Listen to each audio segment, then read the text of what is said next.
हम टीआरपी के लिए काम नहीं करते और ना ही मनीष कश्यप के नाम पर हमें रोटियां सेकना है। इसीलिए हमने करण कश्यप जी से वादा किया है कि हम उस रिकॉर्डिंग को नहीं चलाएंगे। उन्होंने मना किया, भले ही वे नहीं देख पाए, लेकिन हमने अगर वादा कर दिया है, अगर जवान दे दिया है कि हम नहीं चलाएंगे तो हम नहीं चलाएंगे, चाहे भले ही कम लोग ही देखें। हो सकता था कि उस ऑडियो को अगर हम चला दें तो व्यूज बहुत ज़्यादा मिलता, लेकिन हमने किसी से वादा किया है और जवान दी है तो हम उस ऑडियो को नहीं चलाने जा रहे हैं। लेकिन आप उनका एक लाइन आप सुन लीजिए। जेल में किस हालत में आदमी कोई बंदा रहता है जो पर डे 3-4 वीडियो बनाता हो बाहर में, और जो स्टडी करता हो, बिहार में स्टडी करता हो, जहाँ कल ऊपर क्या मैं वीडियो बनाऊं, तो क्या अच्छा चल रहा है क्या बुरा चल रहा है, वो जेल में रहेगा बिना विदाउट मोबाइल का, विदाउट मगर दुनिया देखे हुए, तो कैसे वो कैसा रहेगा? वो वैसे ही सिचुएशन है। इसको आप सोशल मीडिया में मत डालिएगा। जो आप बात कर रहे हैं ना, प्लीज आपसे रिक्वेस्ट है बस यही, तो मत डालिएगा, कि अच्छा नहीं रहता ना। आप एक शुभचिंतक के नाते आपने फोन किया, वैसे अपने भाई के समान आपको माना, मैं आपको सारी चीजें बताया, लेकिन इस सब चीज को सोशल मीडिया में मत डालिएगा। अगर वीडियो बनाना भी हो तो इसके रिकॉर्डिंग आप बना सकते हैं, कोई इशू नहीं है जी। अभी आपने एक रिकॉर्डिंग सुनी होगी जिसमें वो कुछ कह रहे हैं और उसे आपने ध्यान से जरूर सुना होगा। हमने आप लोगों से वादा किया था कि हम मनीष के भाई करण कश्यप जी से बात करेंगे और उनसे अभी मनीष कश्यप के ताज़ा हालातों के बारे में जानकारी लेंगे और उसे आप तक पहुंचाएंगे। ऐसा हमने आपसे वादा किया था। हमने करण कश्यप जी से बात भी की, लेकिन उन्होंने बातचीत के क्रम में एक चीज़ जो हमको बताई और उन्होंने साफ साफ कह दिया कि इस रिकॉर्डिंग को कृपया आप सोशल साइट पे मत डालिएगा। हमने आपसे पर्सनल व्यक्तिगत तौर पर बातें की है, आपने जो भी जानकारी चाहिए वो जानकारी हमने आपको दे दी। आप इस वीडियो को सोशल साइट पे मत डालिएगा। आपने हमसे जो भी बातें की हैं उसे आप अपने तरीके से हमारे दर्शकों तक, मनीष भाई के समर्थकों तक पहुंचा दीजिएगा।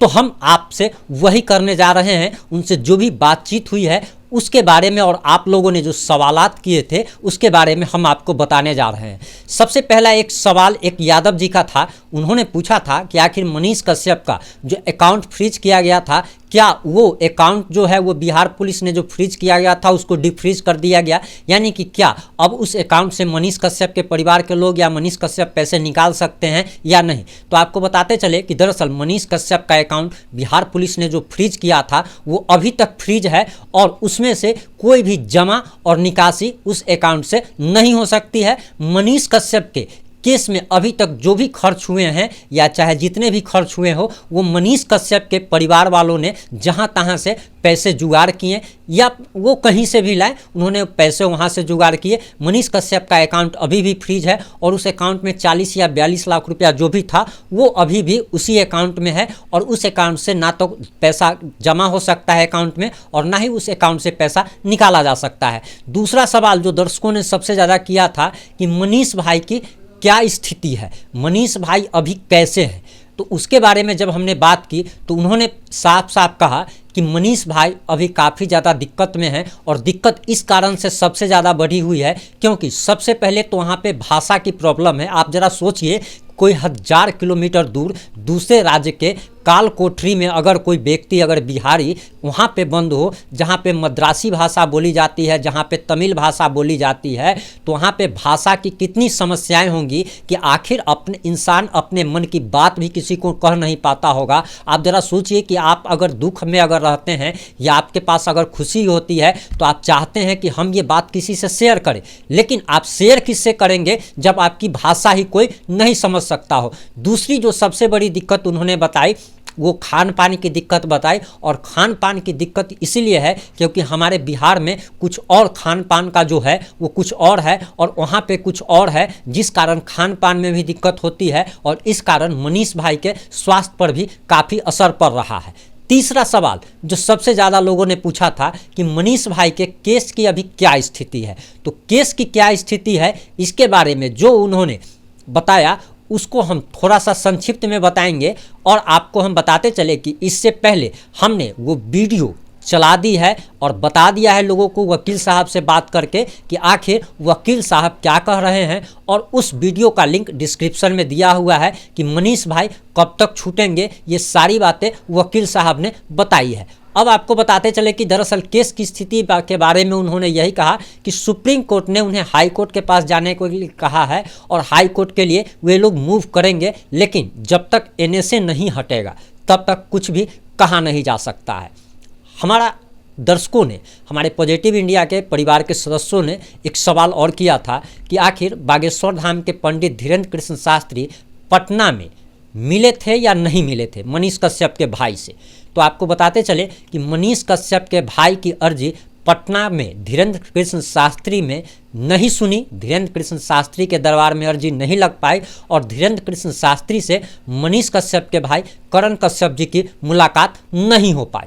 वहीं आपको बताते चले कि कुछ लोगों ने ऐसा एक सुझाव दिया था या संदेश दिया था कि दरअसल आप मनीष कश्यप के भाई तक ये समाचार जरूर पहुंचा दीजिएगा, हमारा मैसेज जरूर पहुंचा दीजिएगा कि बागेश्वर धाम के पंडित धीरेन्द्र कृष्ण शास्त्री अगर उनसे पटना में अगर नहीं मिले तो उन्हें मध्य प्रदेश के बाबा बागेश्वर धाम जा कर के वहाँ पे मिलना चाहिए। तो इसके लिए हमने उनसे बात की है और उनको बता दिया है। उन्होंने कहा कि हम जरूर जाएंगे और उन्होंने ये भी कहा कि छतरपुर वे गए थे और बाबा बागेश्वर धाम की भी प्लानिंग वे लोग कर रहे हैं और बहुत ही जल्द वे लोग मिलने जाएंगे। वहीं कुछ लोगों ने ये भी कहा था और ये भी मैसेज दिया था कि आप करण कश्यप तक, पॉजिटिव इंडिया को कहा गया था हमारे दर्शकों द्वारा कि दरअसल आप करण कश्यप से जब बात कीजिएगा तो करण कश्यप जी तक ये बात जरूर पहुंचाइएगा कि ट्विटर पर हर सप्ताह मनीष कश्यप के नाम का ट्रेंड कराया जाए। तो इसके लिए जब हमने उनसे बात की तो उन्होंने कहा कि उन्हें कुछ वैसा टेक्निकल नॉलेज नहीं है, वे एक सिंपल बैंकर है, बैंक में नौकरी करते थे, उन्हें ज़्यादा इस चीज़ का कोई नॉलेज नहीं है, ना तो फेसबुक का, ना तो व्हाट्सअप का, ना तो ट्विटर का।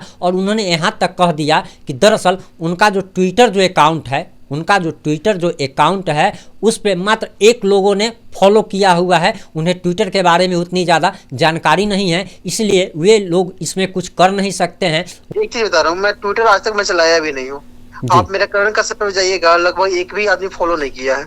मैं खुद नहीं चलाता हूँ, मुझे आता भी नहीं है। जब से भाई कांड हुआ है तब से मैं रीट्वीट कर देता हूँ, जब पोस्ट करता हूँ, लेकिन मेरा एक भी फॉलोअर्स नहीं है। तो मेरे आज तक मैं उसमें इन्वॉल्व हुआ भी नहीं हूँ, तो मैं कैसे ट्रेंड करा सकता हूँ।